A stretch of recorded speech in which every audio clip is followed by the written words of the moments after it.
Canada के businessman ने Donald Trump को चिताया। भारत से झगड़ा मोल लेकर यूनाइटेड स्टेट्स ने कर दी भारी भूल।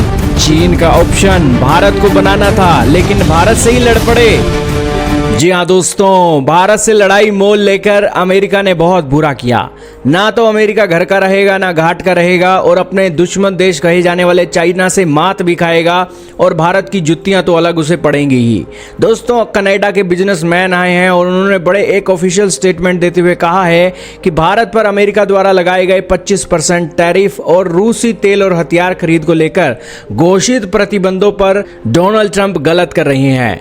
दरअसल ये एक जो बिजनेसमैन है, ये कनाडा के मशहूर कारोबारी टेस्टबेड के चेयरमैन किर्क लुबिमोव हैं, जिन्होंने अमेरिका के लिए रणनीतिक तौर पर इस नीति को आत्मघाती बता दिया है। उन्होंने कहा कि यह कदम चीन और ब्रिक्स को कमजोर करने के अमेरिकी लक्ष्य के खिलाफ जा सकता है, और उन्होंने कहा कि मैं पहले भी कह चुका हूं, आज फिर दोहराता हूं। ट्रंप की टैरिफ नीति की सबसे बड़ी समस्या है कि इसमें भू राजनीतिक रणनीति का कोई ख्याल नहीं रखा गया है। उन्होंने कहा कि भारत इस समय दुनिया की सबसे तेज से बढ़ती हुई अर्थव्यवस्था में से एक है, और पीएम मोदी वैश्विक स्तर पर सबसे सम्मानित और प्रभावशाली नेताओं में गिने जाते हैं।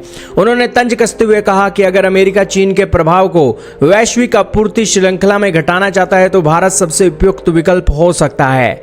दोस्तों, कहने की इतनी सी ही बात है कि दोस्तों, भारत के प्रधानमंत्री सम्मानित होने के साथ, दुनिया के लोकप्रिय नेता होने के साथ, ट्रंप को उसकी भाषा में जवाब नहीं दे रहे हैं, क्योंकि दोस्तों मूर्खों के साथ अगर बहस की जाएगी तो दोस्तों मूर्खों के साथ मूर्ख ही गिना जाएगा।